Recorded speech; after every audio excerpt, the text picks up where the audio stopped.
안녕하세요. 이번 저널 미팅을 맡은 전자정보공학과 김하연입니다. 제가 이번에 준비한 논문은 Identifying ADHD for Children with Coexisting ASD from FNIRS Signals Using Deep Learning Approach입니다. 해당 논문은 IEEE Access에 게재가 되었고 해당 저널의 임팩트 팩터는 3.4로 Q2에 해당하는 논문입니다. 이 논문은 자폐 스펙트럼 장애를 갖고 있는 ADHD 아동들을 대상으로 이러한 ADHD를 조기에 감지할 수 있는 자동화된 방법을 개발하는 걸 목표로 했다고 합니다.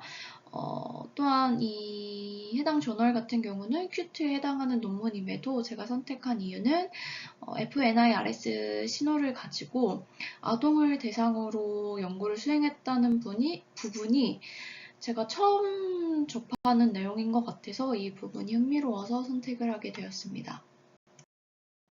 그럼 지금부터 본 논문의 인트로덕션을 단락별로 전달하고 싶은 내용이 무엇인지 간략하게 살펴보겠습니다.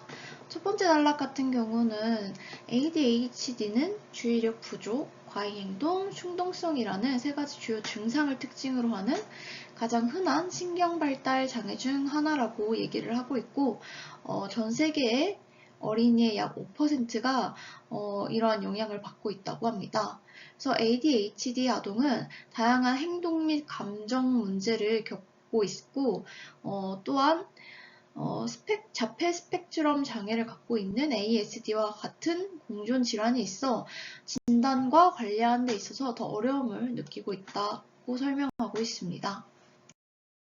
그리고 두 번째 단락에서는 이 ADHD 진단을 위해서는 주로 이제 설문조사를 기반으로 인터뷰에 의존을 하고 있다고 얘기를 하고 있습니다. 그래서 보호자가 증상을 부정확하게 보고할 경우 오진의 가능성이 있고, 현재 진단 방법으로는 보완할 부분이 이 FNIRS 신호를 사용할 수 있는 이 비침습적인 진단 방법이 필요하다. 라고 얘기를 하고 있습니다. 세 번째 단락에서는 다양한 비침습적 진단 방법 중에서 FNIRS 신호를 사용을 했을 때 ADHD 아동의 뇌 활동을 측정하는데 더 적합한 기술로 주목받고 있다는 것을 선행 연구들을 통해서 언급을 하고 있습니다. 네 번째 단락에서는 최근 연구에서 이 펫 태블릿을 사용해서 필기 패턴 성인과 어린이를 분류하는데 효과적인 어떤 실험 패러다임이라는 거를 보여주고 있다고 합니다. 그렇지만 이런 자폐 스펙트럼 장애를 가지고 있으면서도 ADHD를 겪고 있는 그러니까 이 두 가지 질환을 같이 갖고 있는 경우에 대해서 연구가 드물다고 얘기를 하고 있습니다. 그래서 이 연구에서는 이 FNIRS 신호를 사용을 해서 이렇게 자폐와 스펙트럼을 가지고 있는 아동 중에서 또 ADHD를 겪고 있는 아동을 감지하는 하이브리드 딥러닝 접근 방식을 제안을 하고 있다고 얘기를 하고 있습니다. 해당 연구에 참여한 피험자는 총 28명으로 13명의 경우에는 자폐 스펙트럼 장애를 겪고 있는 ADHD 아동이고요. 15명 같은 경우는 이제 연령에 맞게 정상적으로 잘 발달하고 있는 아동들이라고 합니다. 따라서 이 실험에 참가한 총 28명의 피험자를 대상으로 펜 태블릿 장치를 사용을 해서 선 그리기 작업을 수행하도록 했다고 합니다. 참가자들은 총 2가지 종류의 선을 그렸다고 하는데요. 첫 번째가 바로 이제 오른쪽 하단에 나타나 있는 그림처럼 이렇게 지그재그 형태로 그리는 그림과 이렇게 사각형과 삼각형과 비슷한 유형으로 이렇게 연속해서 그리는 PL 태스크 총 2가지를 수행을 하였고요. 태스크 같은 경우는 이제 실험이 시작되기 전에 피험자들의 뇌를 안정화시키기 위해서 20초 동안 쉴 수 있도록 지시를 내렸고, 그다음에 30초 동안의 이 트레이스 구간은 피험자들이 화면에 나타내어 있는 이 표시된 선을 따라서 그대로 따라 그리도록 지시를 했다고 합니다. 그리고 이 트레이스 구간이 끝나고 나면 이제 20초간 레스트 상태를 유지하도록 했고, 그 다음에 30초간에는 이 트레이스 때 이제 따라 그렸던 거를 기억을 해서 각자 이제 그 기억을 기반으로 이렇게 알아서 그리도록 지시를 내렸다고 합니다. 그래서 이러한 과정을 총 3번 반복하도록 하였고요. 그래서 보시면은 데이터 같은 경우는 이제 자폐 스펙트럼 장애를 갖고 있는 ADHD 아동들의 경우에는 총 13명의 피험자들이 4가지의 태스크를 수행을 했고요. 그게 3번 반복이 돼서 총 156개의 샘플을 구성을 했다고 하고요. 이때 얘기하는 이 4가지 태스크는 이제 트레이스에서 2가지, 프리딕트에서 2가지로 이해해 주시면 될 것 같습니다. 그리고 TD 아동 같은 경우는 총 15명의 피험자가 참여를 했고 4가지 태스크를 3번 반복해서 총 180개의 샘플을 가지고 분류했다고 이해해 주시면 좋을 것 같습니다. 그래서 이렇게 실험이 수행되는 동안에 이 피험자들을 대상으로 FNIRS 데이터를 수집을 했고요. 이 FNIRS 데이터 같은 경우는 총 16개의 채널을 사용을 해서 각 채널에서의 뇌 혈류 및 산소 수준 변화를 기록했다고 합니다. 그래서 측정된 값은 옥시헤모글로빈, 디옥시헤모글로빈, 그다음에 토탈헤모글로빈 이게 3가지 종류가 측정이 됐다고 논문에서 언급을 하고 있고요. 사용한 이 FNIRS 장치 같은 경우는 650ms마다 데이터를 캡처를 했다고 합니다. 그래서 이 타임 레졸루션에 대해서 계산을 해보면 약 1초에 1.554회 데이터가 기록됐다고 이해해 주시면 좋을 것 같습니다. 그래서 사용한 채널 같은 경우는 이렇게 프리프론탈 코르텍스 부분으로 이제 라이트, 미들, 레프트로 이렇게 ROI를 나눈 건 아니지만 이렇게 프리프론탈 부분에서 데이터가 측정이 됐구나라고 이해해 주시면 좋을 것 같습니다. 본 연구에서는 이 자폐 스펙트럼 장애를 갖고 있는 ADHD 아동들과 정상적인 어떤 발달을 하고 있는 TD 아동들을 분류하는 연구를 수행을 했는데요. 이때 사용한 모델 중 하나는 BI-LSTM이라고 하는 모델이라고 합니다. 해당 모델 같은 경우는 RNN의 일종으로 시계열 데이터의 패턴을 학습하는 데 적합한 모델이라고 합니다. 그래서 이 BI-LSTM은 인풋 데이터를 정방향과 역방향으로 동시에 처리해서 양방향 정보를 고려할 수 있다. 라는 장점을 갖고 있는 모델이라고 합니다. 그래서 모델의 아키텍처를 간략하게 살펴보면은 이제 첫 번째 레이어 같은 경우는 총 64개의 유닛을 사용을 했고요. 두 번째 레이어에서는 총 32개의 유닛을 사용을 했다고 합니다. 그리고 드로우아웃 같은 경우는 0.5로 설정을 했고 마지막에는 댄스 레이어를 사용을 해서 최종적으로 분류를 한 것으로 보입니다. 그래서 이 댄스 레이어에서의 도출된 결과값을 가지고 액티베이션 펑션 중 하나인 시그모이드를 사용을 했다고 합니다. 또한 이 연구에서는 이 CNN 모델을 사용을 했는데요. 이 CNN 모델은 잘 아시다시피 이미지나 시계열 데이터의 어떤 스페이셜한 구조를 학습하는데 적합한 모델로 알려져 있죠. 그래서 이 CNN 같은 경우는 컨볼루션 레이어와 풀링 레이어를 통해서 인풋 데이터의 어떤 피처들을 추출을 한다고 이 논문에서도 설명을 하고 있습니다. 그래서 모델의 아키텍처를 살펴보면은 인풋 데이터 같은 경우는 45by 48by 1 인풋 데이터로 사용을 하고 있고요. 첫 번째 컨볼루션 레이어에서는 4개의 필터를 사용을 해서 4개의 필터를 사용하고 있고 이때 필터 사이즈는 3x3이라고 합니다. 그리고 활성화 함수는 렐로 함수를 적용을 한 것으로 보입니다. 그리고 두 번째 컨볼루트 레이어 같은 경우는 첫 번째와 다르게 8개의 필터를 사용을 했고요. 세 번째 레이어에서는 맥스 풀링을 2x2의 사이즈를 가지고 이제 수행을 한 것으로 보입니다. 그리고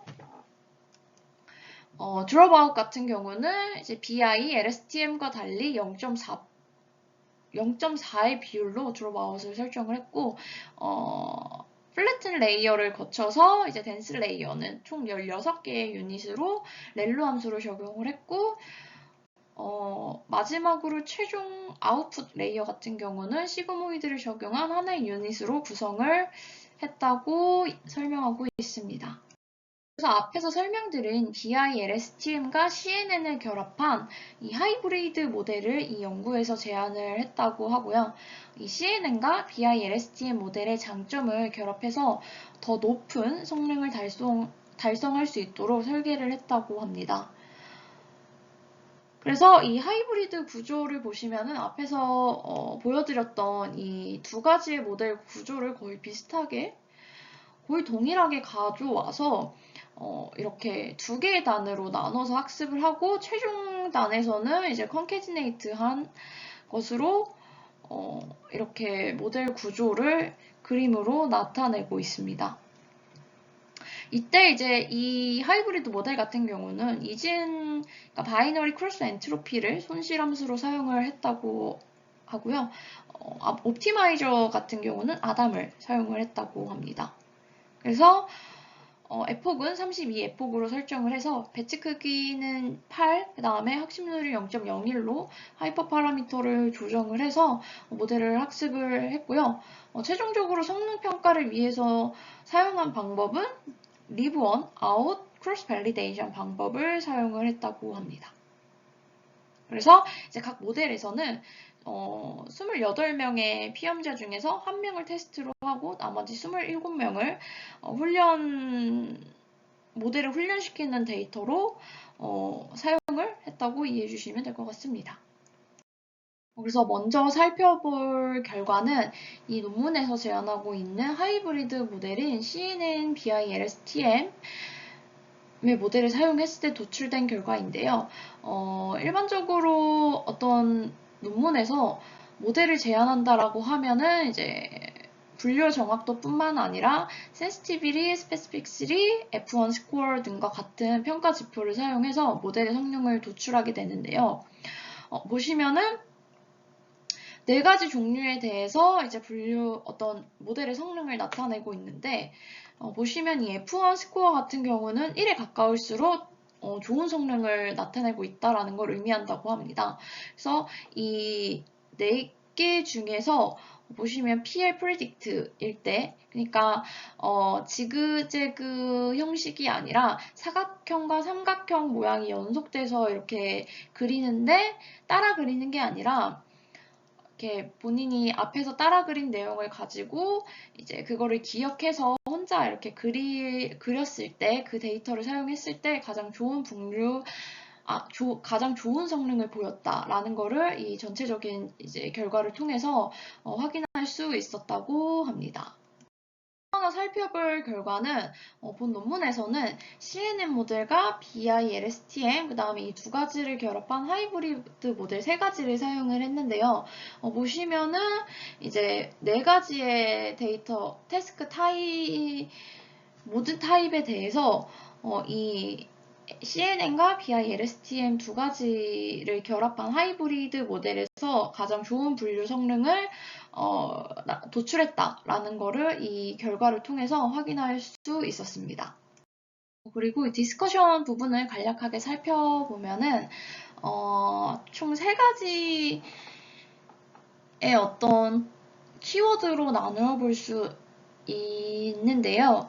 먼저 살펴볼 거는 이 연구에 있어서 FNIRS 신호의 유용성입니다. 이 앞서서 설명드린 결과를 보면은 이 하이브리드 모델에서 90%가 넘는 성능을 도출한 결과가 있었죠. 그래서 이러한 높은 분류 성능을 도출한 결과를 통해서 이 FNIRS 신호가 자폐 스펙트럼 장애를 갖고 있는 ADHD 아동을 식별하는데 매우 효과적인 바이오마커로 사용할 수 있다라는 어떤 하나의 근거가 된다라고 얘기를 하고 있고요. 그리고 이 하이브리드 모델에서 특히 4가지 태스크에 대해서 이제 분류 성능을 살펴봤는데요. 이 4가지 태스크 조건 중 이제 프리딕트 한 조건 중 이 PL이라는 선을 그러니까 PL, 그러니까 내 사각형이랑 삼각형을 이렇게 연결해서 그리는 작업을 수행할 때 가장 좋은 분류 성능을 나타냈다라는 거를 이제 디스커션 내용으로 언급을 하고 있고요. 모델 퍼포먼스 같은 경우는 앞서서도 말씀드렸다시피 이렇게 CNN이라든가 BILSTM을 각각 사용하는 것보다는 이 2가지의 장점을 결합시킨 하이브리드 모델에서 가장 좋은 분류 성능을 나타냈다.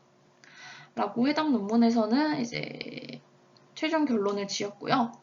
그렇지만 이 논문에 있어서 리미테이션이라고 하면은 28명의 피험자가 해당 연구에 참여를 했는데요. 이 수는 비교적 적은 수를 대상으로 했기 때문에 데이터 수가 적다라는 리미테이션도 있고 또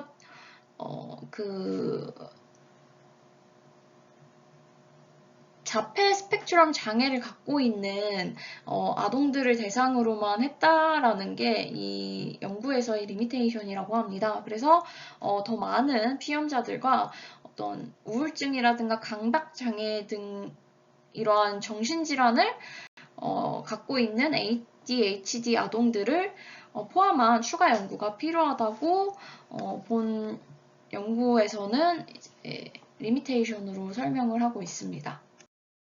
마지막으로 제가 이 연구를 살펴보면서 아쉬웠던 부분은 FNIRS를 사용을 한 거는 좋았지만 이 FNIRS 데이터를 어떻게 처리하고 어떻게 분석했는지에 대해서 구체적으로 기술되어 있지 않아서 굉장히 이 부분은 아쉬웠던 것 같습니다. 그리고 제가 알기로는 제가 했던 연구도 그렇고 보통 이 FNIRS 신호를 측정하게 되면은 이제 로우 옵티컬 덴시티 신호로 이렇게 얻어지게 되는데요. 이 신호를 가지고 보통 모디파이드 비어 인버트 로우를 사용을 해서 옥시헤모글로빈과 디옥시헤모글로빈으로 컨버트 하게 되는데 그냥 여기 연구에서 사용한 장치 자체에서 변환을 해주는 건지는 모르겠지만 어쨌거나 이 FNIRS 신호에 대한 전처리 내용이 자세하게 나와 있지 않아서 거의 없다시피 너무 부족하다라는 생각이 들어서 개인적으로 아쉬웠지만 그럼에도 이 FNIRS 신호를 가지고 아동을 대상으로 실험을 했다라는 거는 개인적으로 조금 흥미있게 봤던 논문인 것 같습니다. 제가 준비한 발표는 여기까지고요. 지금까지 들어주셔서 감사합니다.